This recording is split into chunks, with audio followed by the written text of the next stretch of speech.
देखें chapter number जो 1 है उसके सवाल देखें। चैप्टर नंबर 1 है, 1 में भी 1.1 यूक्लिड विभाजन एल्गोरिथम के द्वारा एचसीएफ ज्ञात करना। सबसे पहला सवाल है 135 और 225 का।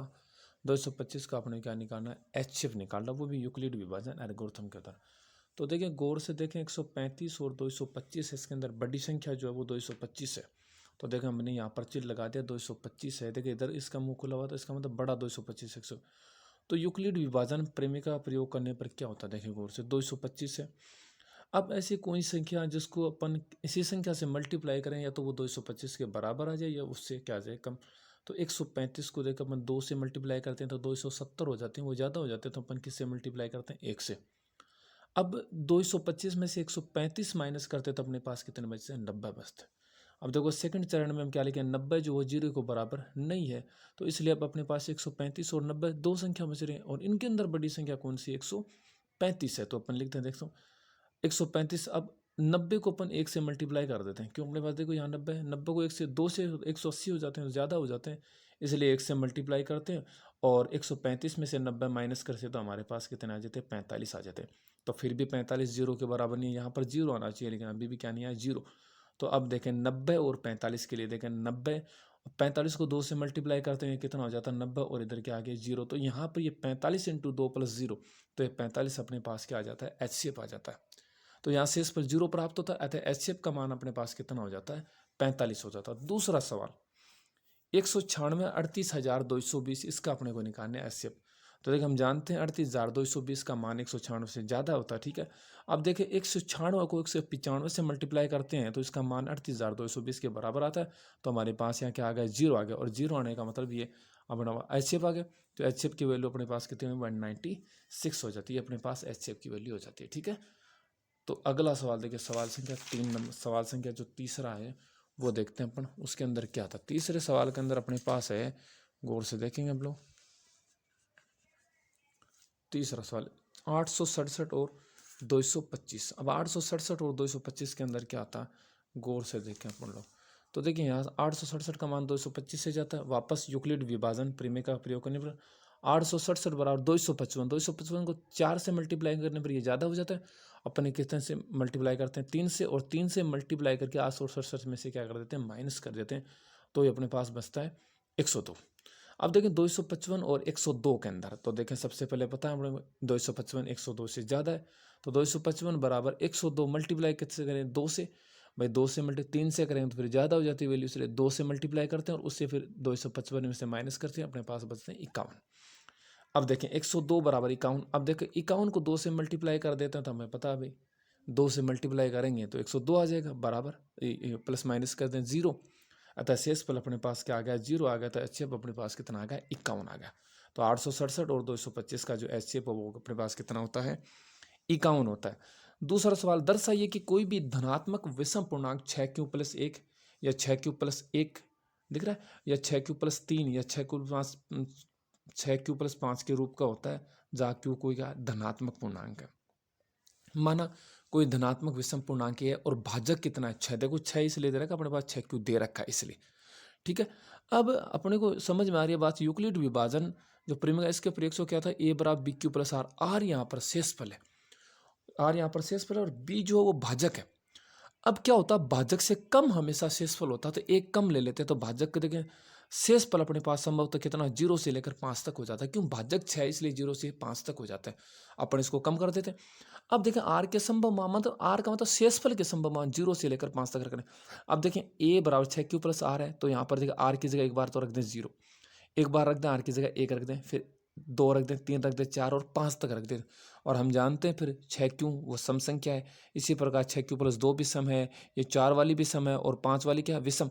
तो 1 3 और 5 तो विषम संख्या होती है, और वैसे भी अपने पास देखें ये सारी विषम संख्या है, तो 3 5 और 1 विषम संख्या है, तो अपने को दर्शाना भी है, तो हम कह सकते हैं कि भाई 6q+1 6q+3 और 6q+5 धनात्मक विषम पूर्णांक है, क्योंकि ये 2 से विभाजित नहीं है। जबकि देखिए 6q है, 2 से डिवाइड करते हैं अपने पास 3q आ जाता है कि नहीं आ जाता है। इसलिए हम कह सकते हैं कि भाई जो ये होता है ना, 6q है, 6q+2 है, 6q+4, ये तो सम धनात्मक पूर्णांक है, और इसके अलावा जो बच के 6q+1 है, 6q+3 है, 6q+5 ये धनात्मक विषम पूर्णांक है, क्योंकि ये 2 से विभाजित नहीं होता। अगला देखें भाई, अगला सवाल अपने पास तीसरा सवाल है किसी परेड में 616, किसी परेड में क्या 616 वाली एक सेना की टुकड़ी है, 32 सदस्यों वाली एक आर्मी बैंड के पीछे मार्च करना होता है। दोनों समूह के समान संख्या वाले स्तंभों को मार्च करना, उन स्तंभों की अधिकतम संख्या।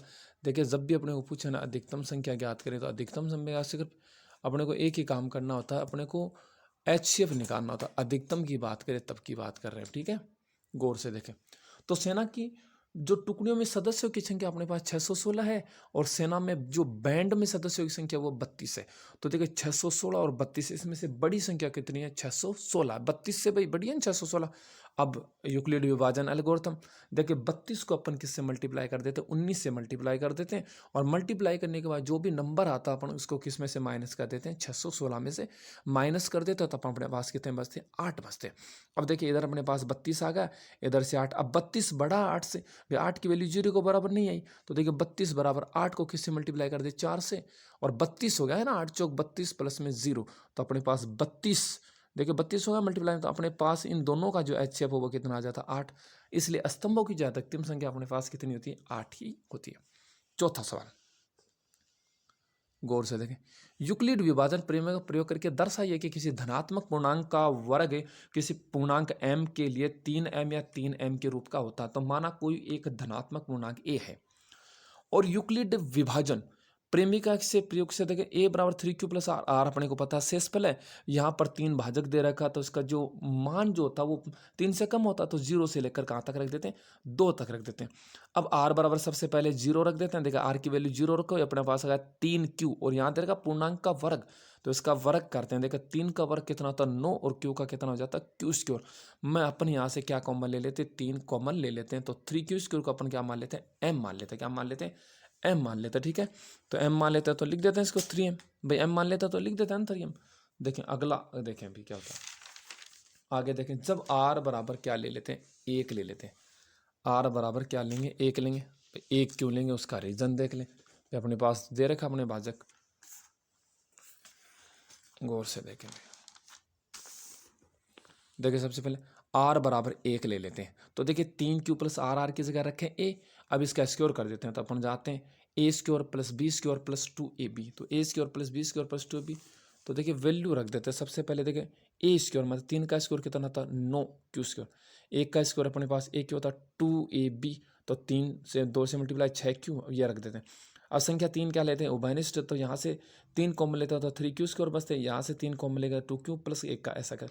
इससे अपन क्या मान लेते हैं? m मान लेते हैं, और m एक क्या धनात्मक पूर्णांक है, तो रख देते हैं m यहाँ पर, तो 3m प्लस 1 हो जाता है। इसी प्रकार r बराबर जब 2 रखते हैं तो 2 का वही यहाँ पर 2 आ जाता है, और 2 का क्या करते हैं? स्क्वायर, वही a square plus b square plus 2ab लगाते हैं, तो यहाँ पर 9q square plus 12q plus 4, यहाँ पर भी अपन क्या ले लेते हैं? 3 कॉमन, 3q स्क्वायर बच रहे अपने पास, भाई कॉमन ले लेते हैं, सारी की सारी संख्या कॉमन लेंगे। अब कॉमन लेंगे तो जो संख्या आप 12 में से देखें, 9 में से 3 कॉमन ले, 3 की स्क्वायर, 12 में से ले लेते हैं तो अपने पास 4, और इसमें से लेंगे 3, तो 1 आ जाएगा यहाँ पर 1 रहेगा, भाई 3 तो कॉमन ले लिया ना, और 3 के सिर्फ 4 को अपने 3 प्लस 1 रख दिया, ठीक है ना। तो ये पूर्णांक, तो अतः किसी धनात्मक पूर्णांक का वर्ग किसी पूर्णांक m के लिए 3m के रूप का होता है। नेक्स्ट सवाल अपने पास, यूक्लिड विभाजन प्रेमिका का प्रयोग करके दर्शाइए किसी धनात्मक पूर्णांक का वर्ग, नहीं घन, धनात्मक पूर्णांक का घन 9m प्लस 1 या 9m प्लस 8 के रूप का होता है। तो देखें कोई धनात्मक पूर्णांक ये है, यूक्लिड विभाजन प्रयोग से वही बराबर a बराबर क्या होता है? bq plus r। अब देखिए 3 दे रखा, तो अपने को पता है शेषफल क्या रहेगा? 0 रहेगा, 1 रहेगा, और 2 सबसे पहले रख देते हैं जब r बराबर क्या हो अपने पास 0 हो। तो देखिए 3q प्लस r की जगह रख दिया 0 रख दिया, अपने पास क्या आ गया? 3q। अब देखिए 3q का अपन क्या कर देते हैं? वर्ग कर देते हैं। क्या कर देते हैं भाई? अब वर्ग होता तो वर्ग कर देते हैं, फिर क्यूब दे रखा तो अपन क्या कर देते हैं? क्यूब कर देते हैं, ठीक है।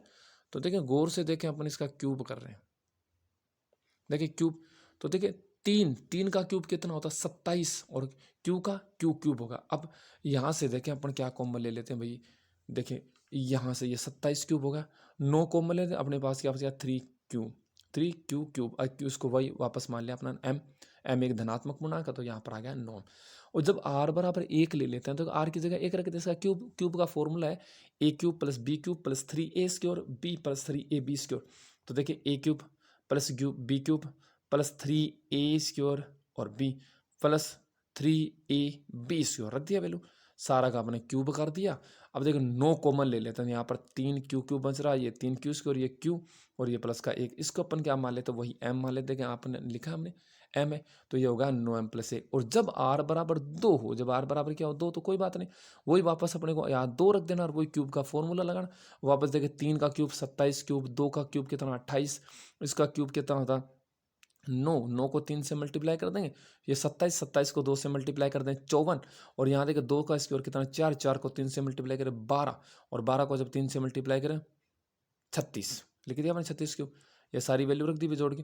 अब यहाँ से 9 अपन क्या ले लेते हैं, कॉमन ले लेते हैं, तो अपने पास 9 3 Q Q cube 6 Q square plus 4 Q plus 8 है, इसको अपन क्या मान लेते हैं m, तो ये अपने पास आ जाता है 9m + 8। तो हम कह सकते हैं कोई भी धनात्मक जो पूर्णांक है उसका घन जो 9m + 1 या 9m + 8 के रूप का होता है।